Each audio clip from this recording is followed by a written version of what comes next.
Younger me, if I could sit you down right now, I'd tell you something that would change everything. But I know you wouldn't believe me. Not yet, because right now, you think you have time. You think life is a straight road that stretches endlessly ahead. You think success, happiness, and meaning are things waiting for you in the future, just a little further down the path. But let me tell you something. The road isn't endless. One day sooner than you think you'll wake up and realize you're not chasing a future anymore. You're standing in it.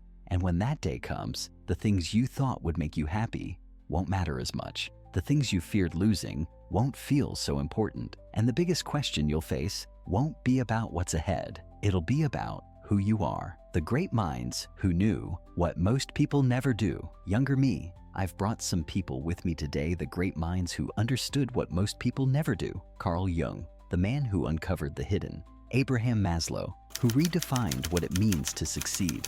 Viktor Frankl, who proved that meaning is not given, it is chosen.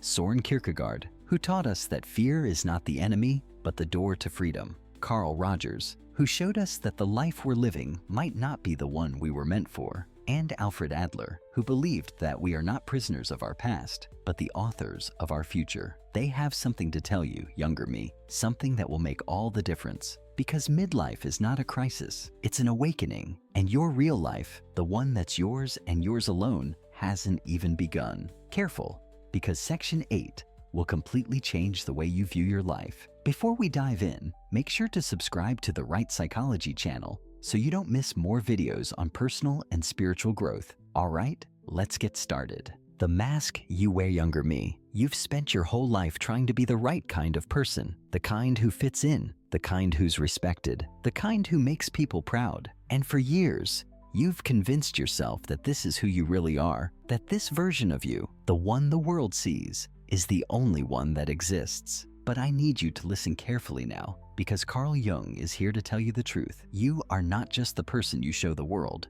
You are also everything you've hidden away, the doubts, the anger, the secret ambitions you were too afraid to chase, the sadness you swallowed and told yourself wasn't real. These things didn't disappear. They became your shadow, and as long as you refuse to see it, it will control you. Jung spent his life studying why people lose themselves. He found that most of us are living as half a person. We wear masks, we play roles, we become whatever we need to be to feel safe. And for a while, younger me, it works. But then something happens, a crack appears, the mask begins to slip. You start to realize that the life you built isn't enough. Not because it was bad, but because it was incomplete. Midlife is when the shadow comes calling, and it does not ask for permission. It forces you to look at yourself, not the version you carefully constructed, but the person you really are. And that, younger me, is terrifying, because to accept yourself fully means facing the parts of you that you don't like. So what happens if you don't? What if you ignore the shadow and pretend it isn't there? That's when it begins to rule you from the dark. It twists your desires into addictions. It turns your unspoken fears into anger at the world. It makes you resent others for the very things you refuse to see in yourself. This is why so many people in midlife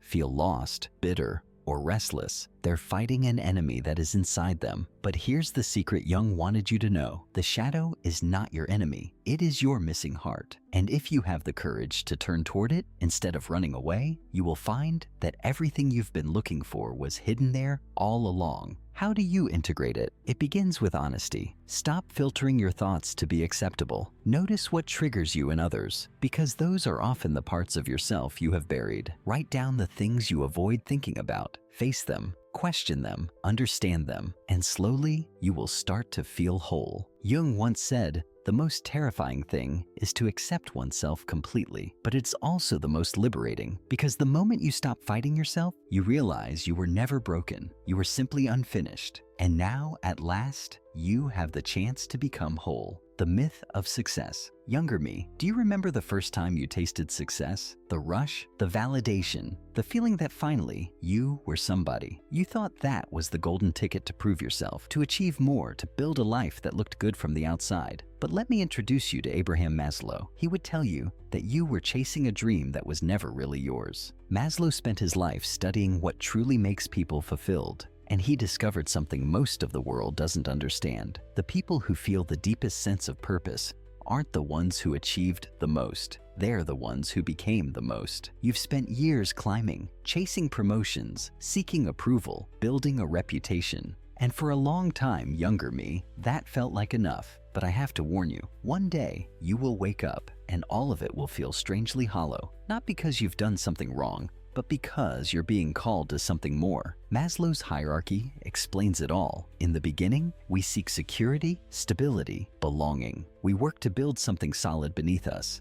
And that's good. It's necessary. But there comes a moment when the foundation is built and a new question arises. Now what? That moment, younger me, is the beginning of self-actualization. It's when the things that once drove you lose their meaning and you realize that success is not about what you have, it's about who you are. But what does that actually look like? It's different for everyone. For some, it means leaving behind a career that no longer aligns with their values. For others, it means embracing creativity, connection, or personal growth over external rewards. It's about shifting from seeking achievement to seeking meaning. But here's what Maslow never said outright. Most people never make it to self-actualization. They get stuck in the earlier stages, trapped by comfort, fear, or routine. How do you know if that's happening to you? Ask yourself this: are you still chasing success? Or are you living in a way that feels truly fulfilling? If your answer is the former, it's time to rethink everything. This is why so many people in their 40s feel lost, not because they've done something wrong, but because they're being called to something more. To stop proving and start becoming. To stop chasing and start choosing. And here's the great irony, younger me. The moment you stop obsessing over success is the moment you finally find it. Not in money, not in status, but in the quiet certainty that you are at last living the life that was meant for you. The myth of happiness. Younger me, you've spent years believing that happiness is something you can catch if you work hard enough, earn enough, love the right person, live in the right place, then finally you will have arrived. And for a while, it felt like you were getting closer, but something inside you never quite settled. No matter how much you achieved, there was always that quiet, nagging voice whispering, "Is this it?" Let me introduce you to Viktor Frankl. He was a man who endured the unimaginable. He survived the Nazi concentration camps, stripped of everything, his family, his career, his freedom. And yet, in the middle of that horror, he made a discovery that would change the way we understand the human experience. Happiness, younger me, is not something you chase. It is something that emerges when you live with meaning. Frankl watched as some people in the camps, despite their suffering, held on to something that kept them going: a purpose, a reason to wake up the next day. And he realized that the ones who survived weren't necessarily the strongest, but the ones who had found something worth surviving for. You, younger me, have spent so much time pursuing happiness, but you've been looking in the wrong places. The job, the recognition, the things you own, none of it will ever be enough. Why? Because happiness isn't something you get, it is something you allow. When your life aligns with a deeper sense of purpose, that's when happiness shows up. But what does that mean for you right now? How do you create meaning when you feel stuck in a life that doesn't seem to have one? Frankl found that meaning comes in 3 ways: through work, through love, and through suffering. First, meaning through work, not just a job, but a calling, doing something that serves a purpose greater than yourself. It doesn't have to be grand. It could be raising a child, building a community, creating something that outlives you. It's about contribution. Second, meaning through love, not romantic love, but the kind of love that makes life rich. Deep friendships, kindness, shared experiences, the people who make you feel seen. If you don't have anyone in your life who truly knows you, younger me, you're not living yet. Third, meaning through suffering. This is the hardest to understand, but it is the most powerful. When pain enters your life, and it will, you have a choice. You can let it break you, or you can use it to transform. Some of the most purpose-driven people in the world turned their greatest suffering into their greatest mission. Survivors who became healers, the lost who now help others find their way. Frankl himself said, "When we are no longer able to change a situation, we are challenged to change ourselves." Younger me, if you ever feel like life has lost its meaning, look at these 3 things. What are you creating? Who are you loving? What suffering are you transforming? Answer those, and you will never feel lost again. The fear of change. Younger me, I know how much you fear change, how you overthink, hesitate, weigh every possibility before you make a move, how you cling to the familiar, telling yourself that one day when you're ready, you'll take the risk, make the leap. But you never feel ready, do you? Soren Kierkegaard knew exactly what that fear was. He called it the dizziness of freedom, that terrifying moment when you realize that your life is completely in your hands. No script, no guarantees, just you standing at the edge of the unknown, paralyzed by what might happen if you jump. But Kierkegaard also knew something else. Fear isn't the enemy, it's the threshold. And the only way to step into the life you were meant to live is to embrace it. Younger me, I need you to hear this. You will never feel ready. If you wait until you do, you will wait forever. Now that doesn't mean every fear should be ignored. So how do you know when it's time to take the leap? Kierkegaard believed there's a difference between fear that signals danger and fear that signals growth. The first is instinct. If a fire is burning, you don't walk into it. But the second kind of fear is different. It shows up when you stand on the edge of something new, something that calls to you, even though it terrifies you. That's the fear you must walk toward. Think about the things you've always wanted to do, but never dared. That job you secretly dream about. That place you long to live in. That part of yourself you keep hidden because you're afraid of what people will think. The only thing standing between you and that life is the fear of the unknown. Kierkegaard's leap of faith wasn't just about taking risks. It was about trusting something that can't be proven. For some, that means faith in God. For others, it means faith in themselves. But at its core, the leap is about choosing to believe that the life you're meant for is on the other side of fear, even if you don't have evidence yet. One day, younger me, you'll reach a point where staying the same feels more painful than changing. You'll stand at the edge of something new, heart pounding, stomach twisting, wondering if you can really do this. And I need you to remember this moment. The moment when you finally understand that fear isn't a sign to stop. It's a sign that you're on the verge of something extraordinary. So how do you take the leap? First, recognize when you're facing a moment of transformation. If a decision excites you and terrifies you in equal measure, pay attention, that's a clue. Second, don't wait for certainty. It will never come. Start before you feel ready. Third, remind yourself that the greatest mistake you can make is doing nothing. Kierkegaard warned, to dare is to lose one's footing momentarily. Not to dare is to lose oneself. The leap will always feel impossible until the moment you take it. And then, younger me, you'll realize you were always meant to fly. The mask of comfort. Younger me, you've spent your life trying to be the version of yourself that makes other people comfortable. You've played the role, said the right things, worn the right mask, and for a while you convinced yourself that this was who you really were. But let me ask you something. When was the last time you felt truly free? Carl Rogers spent his career studying what makes a life real, and he discovered something most people never realize. The further you stray from your authentic self, the more lost you become. Younger me, I have to ask you something uncomfortable. If you stripped away the expectations, the pressure, the fear, who would you be? I know the answer terrifies you because for years you've built a life that looks right but doesn't feel right. You followed a path that made sense on paper, but deep down, something isn't clicking. You keep waiting for it to, thinking that maybe if you just work harder, achieve more, prove yourself enough, you'll finally feel whole. But you won't, because the problem isn't that you haven't done enough. The problem is that you aren't being yourself. Rogers called this congruence, when the person you are on the inside finally matches the life you live on the outside. And younger me, here's the truth. That's the only way you'll ever feel free. But what if you don't know who you really are? What if you've spent so long being what others expect that you've lost touch with yourself? Rogers had an answer for that too. First,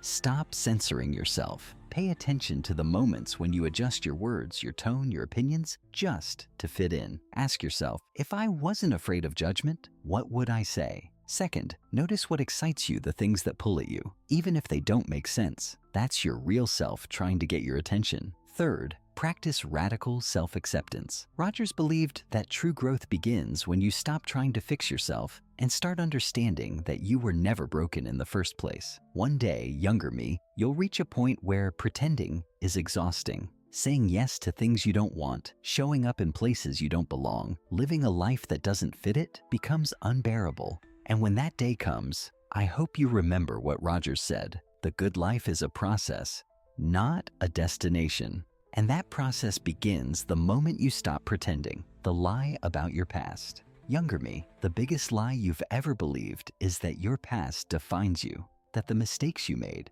the things you regret, the people who told you who you were, all of it has carved a path you can't escape. Alfred Adler would tell you otherwise. He spent his life studying why people stay trapped in cycles of unhappiness, and he found that it's not because of what happened to them, it's because of the story they tell themselves about it. Younger me, if you believe you're a failure, you'll act like one. If you believe you're unworthy, you'll settle for less than you deserve. If you believe you're destined to be stuck, you'll never move forward. But what if, just what if, that story isn't true? Adler knew that at any moment, a person can rewrite their narrative. You are not the victim of your past. You're not defined by your mistakes. You're not bound by the limits of who you used to be. Right now, you are exactly as free as you decide to be. But I know what you're thinking. It's not that simple. What if your past is full of real pain, real failure? What if changing your story feels like lying to yourself? Adler's answer was this: your past is a fact, but the meaning you give it is your choice. Yes, bad things happen.